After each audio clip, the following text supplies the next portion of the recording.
Hello guys, आज का हमारा टॉपिक है मेल्ट मिक्सिंग। इससे पहले हम हाई एनर्जी बॉल मिलिंग कर चुके हैं। ये हमारा synthesis of nano materials physical method में दूसरा फिजिकल मेथड है।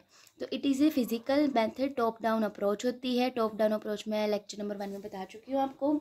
ये भी हमारे पास जो है mainly used to create nano composites by mixing nano particles into a polymer। इसमें नैनो पार्टिकल्स और पॉलीमर की जो है मिक्सिंग होती है। अब यहाँ पे आपको नैनो composites वर्ड दिख रहा होगा। तो नैनो composite क्या होता है हमारे पास और नैनो पार्टिकल में दोनों में डिफरेंस क्या है। पहले तो मेन मतलब जो कॉमन बात है दोनों की ये है कि ये नैनो मटेरियल का जो है टाइप है, दोनों नैनो पार्टिकल और नैनो कॉम्पोजिट्स। लेकिन इनमें डिफरेंस कहाँ आता है कि जो नैनो पार्टिकल होते हैं उसमें एक ही कंपोनेंट से बनता है वो नैनो पार्टिकल, लेकिन जो नैनो कॉम्पोजिट्स होते हैं वो दो या दो से ज़्यादा कंपोनेंट से बनते हैं। जैसे यहाँ पे हम पॉलीमर की बात कर रहे हैं, हम कोई मेटल भी यूज़ कर सकते हैं। इसमें जो है हमारे पास नैनो पार्टिकल्स और पॉलीमर जो है एक साथ मिलके जो है नैनो कॉम्पोजिट बनाते हैं। इसको हम बोलते हैं मेल्ट मिक्सिंग। अब इसका प्रिंसिपल क्या है, the polymer is heated above it's melting point. जब हम पॉलीमर को जो है उसके मेल्टिंग पॉइंट से ऊपर जो है हीट करेंगे जब तक वो लिक्विड ना बन जाए, यहाँ जबकि मेल्ट ना हो जाए, तभी मेल्ट मिक्सिंग बोला है ना। पहले मेल्ट करेंगे फिर मिक्सिंग करेंगे। किसकी मिक्सिंग करेंगे? नैनो पार्टिकल्स की। फिर नैनो पार्टिकल्स जैसे कि carbon nano tube, nano clay, metal oxide etcetera जो है हम ऐड करेंगे मोल्टन पॉलीमर में। जो हमारे पास ऊपर पॉलीमर आया था मेल्टेड पॉलीमर, जो मोल्टन स्टेट बोल रहे हैं हम पॉलीमर की, उसमें जो है हम ऐड कर देंगे। तो इसका तो प्रोसीजर भी बहुत सिंपल सा है। सबसे पहले जो है हम पॉलीमर चूज़ करेंगे, जैसे कि पॉलीइथाइलिन होता है, पॉलीप्रोपिलाइन होता है। फिर उसके बाद जो है हम नैनो फिलर्स चूज़ करेंगे, मतलब नैनो पार्टिकल्स जो भी हैं वो चूज़ करेंगे, मतलब जिसका नैनो पार्टिकल हमें चाहिए वो चूज़ करेंगे, जैसे कि कार्बन नैनो ट्यूब या सिलिकॉन ऑक्साइड या TiO2।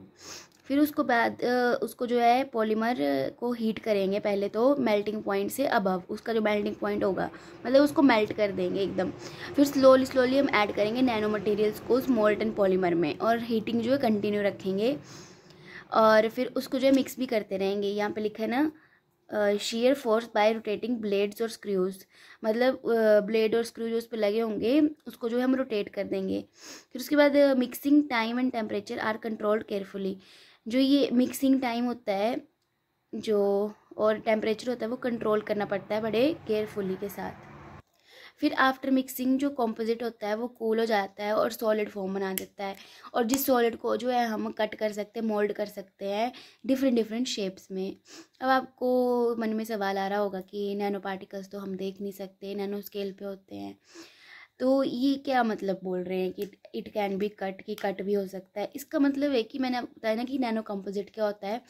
हमारे पास जो पॉलीमर और नैनो पार्टिकल होता है वो एक प्लास्टिक लाइक सॉलिड बोल सकते हैं, उसकी फॉर्म में आ जाता है। मतलब कई बार होता है कि मान लो एक नैनो पार्टिकल की कोई शीट होती है, उस शीट को आप देख पा रहे हो, लेकिन जो मतलब जिस चीज़ से बनी होगी वो मेटल के साथ, लेकिन जो वो नैनो पार्टिकल्स होंगे वो उसी के साथ जो है मिक्स होके जो उसी के साथ अटैच हो जाते हैं, तभी वो दिखते नहीं है। मतलब उसको जो ये बोलना चाह रहे हैं कि जैसे ये पेपर ले लो आप, ठीक है, ये मान लो आपके पास से किसी पॉलीमर से बना है और नैनो पार्टिकल से मिक्सिंग से बना हुआ है, इसको आप फाड़ सकते हो, तोड़ मरोड़ सकते हो, ठीक है। तो वैसे ये कह रहे हैं कि इट कैन बी कट और मोल्डेड।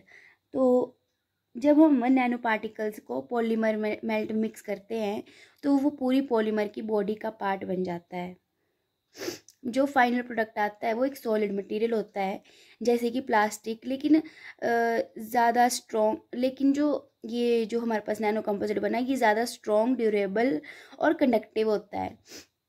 जैसे मान लो अगर आपके पास कोई नॉन कंडक्टिंग मटेरियल है, उसको जो है आपने कोई ऐसा मतलब नैनो मटेरियल के साथ मिक्सिंग कर दी, फिर उसके बाद जो है उसकी जो प्रॉपर्टीज़ है वो चेंज हो जाती है। आपको इतना तो पता है ना कि आपको कि बल्क मटेरियल और नैनो मटेरियल की प्रॉपर्टीज़ में दिन रात का फ़र्क होता है।